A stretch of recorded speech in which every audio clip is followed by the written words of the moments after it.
بسم اللہ الرحمن الرحیم۔ السلام علیکم۔ HR وائس اوور میں خوش آمدید۔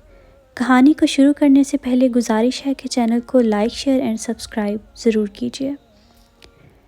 ایک دفعہ کا ذکر ہے کہ ایک بادشاہ کا موڈ بہت اچھا تھا۔ وہ نوجوان وزیر کی طرف مڑا اور مسکرا کر پوچھا، تمہاری زندگی کی سب سے بڑی خواہش کیا ہے؟ وزیر شرما گیا، اس نے منہ نیچے کر لیا۔ بادشاہ نے کہکے لگایا اور بولا، تم گھبراؤ مت، بس اپنی زندگی کی سب سے بڑی خواہش بتاؤ۔ وزیر گھٹنوں پر جھکا اور عاجزی سے بولا، حضور آپ دنیا کی خوبصورت ترین سلطنت کے مالک ہیں۔ میں جب بھی یہ سلطنت دیکھتا ہوں تو میرے دل میں خواہش پیدا ہوتی ہے، اگر اس کا 10واں حصہ میرا ہوتا تو میں دنیا کا خوش نصیب ترین شخص ہوتا۔ وزیر خاموش ہو گیا۔ بادشاہ نے کہکے لگایا اور بولا، میں اگر تمہیں اپنی آدھی سلطنت دے دوں تو؟ وزیر نے گھبرا کر اوپر دیکھا اور عاجزی سے بولا، بادشاہ سلامت، یہ کیسے ممکن ہے؟ میں اتنا خوش قسمت کیسے ہو سکتا ہوں؟ بادشاہ نے فوراً احکامات لکھنے کا حکم دیا۔ بادشاہ نے پہلے حکم کے ذریعے اپنی آدھی سلطنت نوجوان وزیر کے حوالے کرنے کا فرمان جاری کر دیا۔ دوسرے حکم میں بادشاہ نے وزیر کا سر قلم کرنے کا آرڈر دے دیا۔ وزیر دونوں احکامات پر حیران رہ گیا۔ بادشاہ نے احکامات پر مہر لگائی اور وزیر کی آنکھوں میں آنکھیں ڈال کر بولا، تمہارے پاس 30 دن ہیں۔ تم نے ان 30 دنوں میں صرف 3 سوالوں کے جوابات تلاش کرنے ہیں۔ تم کامیاب ہو گئے تو میرا دوسرا حکم منسوخ ہو جائے گا اور تمہیں آدھی سلطنت مل جائے گی، اور اگر تم ناکام ہو گئے تو پہلا حکم خارج سمجھا جائے گا اور دوسرے حکم کے مطابق تمہارا سر اتار دیا جائے گا۔ اب وزیر کی حیرت پریشانی میں بدل گئی۔ بادشاہ نے اس کے بعد فرمایا، میرے 3 سوال لکھ لو۔ وزیر نے لکھنا شروع کر دیا۔ بادشاہ نے کہا، انسان کی زندگی کی سب سے بڑی سچائی کیا ہے؟ وہ رکا اور بولا، دوسرا سوال، انسان کی زندگی کا سب سے بڑا دھوکہ کیا ہے؟ پھر وہ رکا اور پھر بولا، تیسرا سوال، انسان کی زندگی کی سب سے بڑی کمزوری کیا ہے؟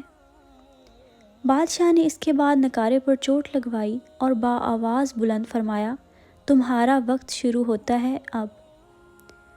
وزیر نے دونوں پروانے اٹھائے اور دربار سے دوڑ لگا دی۔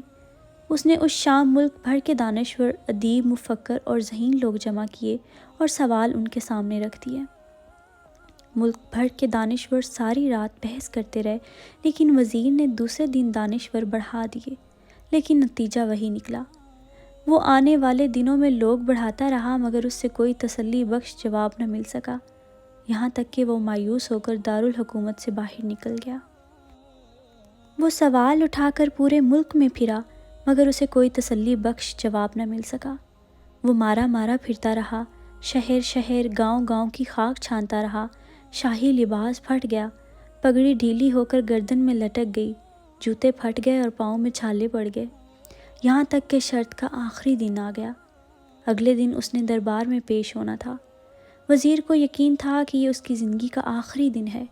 کل اس کی گردن کاٹ دی جائے گی اور جسم شہر کے مرکزی پل پر لٹکا دیا جائے گا۔ وہ مایوسی کے عالم میں دارالحکومت کی کچی آبادی میں پہنچ گیا۔ آبادی کے سرے پر ایک فقیر کی جھونپڑی تھی۔ وہ گرتا پڑتا اس کٹیا تک پہنچ گیا۔ فقیر سوکھی روٹی پانی میں ڈبو کر کھا رہا تھا، ساتھ ہی دودھ کا پیالہ پڑا تھا۔ وہ فقیر کا کتا شڑاپ شڑاپ کی آوازوں کے ساتھ دودھ پی رہا تھا۔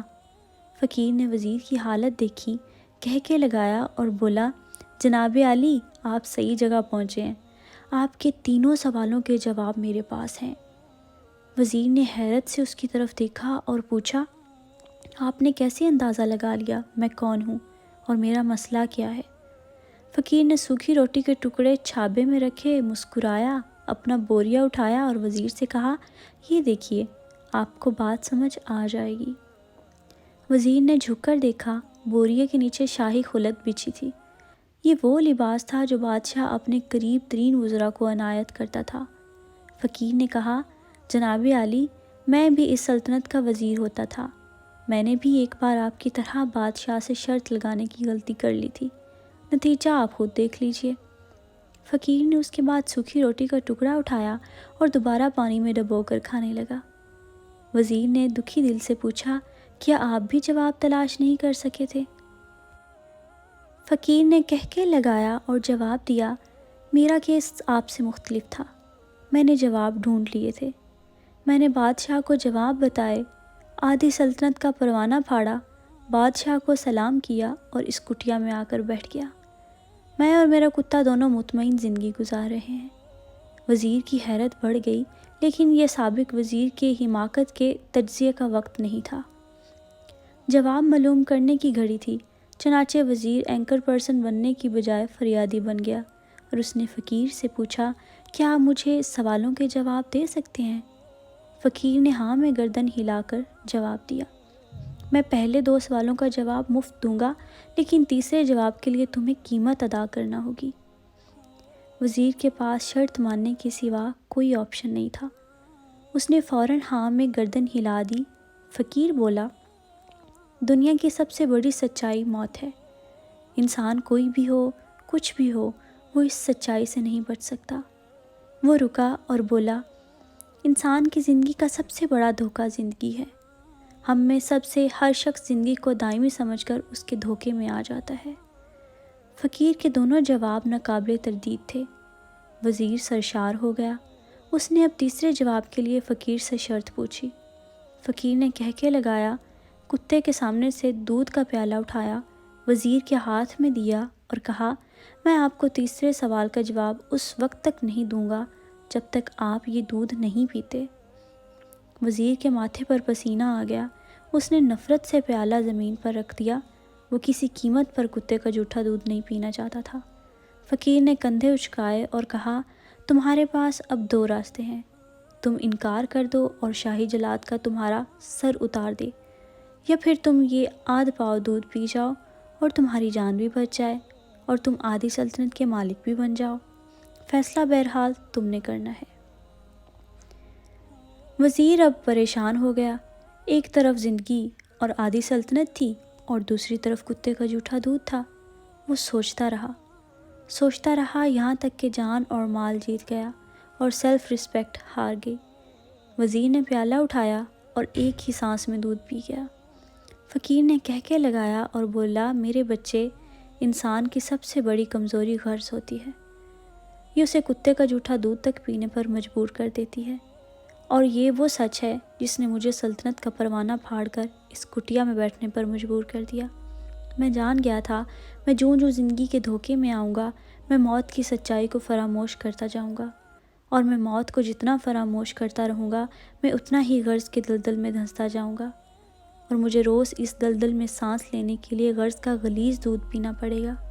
لہٰذا میرا مشورہ ہے، زندگی کی ان تینوں حقیقتوں کو جان لو، تمہاری زندگی اچھی گزرے گی۔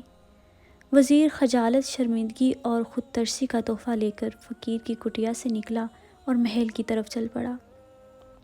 وہ جوں محل کے قریب پہنچ رہا تھا، اس کے احساس شرمندگی میں اضافہ ہو رہا تھا۔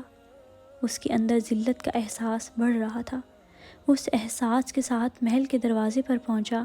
اس کے سینے میں خوفناک ٹیس اٹھی۔ وہ گھوڑے سے گرا، لمبی ہچکی لی اور اس کی روح کف سے انصری سے پرواز کر گئی۔ ہمیں کسی دن کسی ٹھنڈی جگہ پر بیٹھ کر زندگی کے ان بنیادی سوالوں پر ضرور غور کرنا چاہیے۔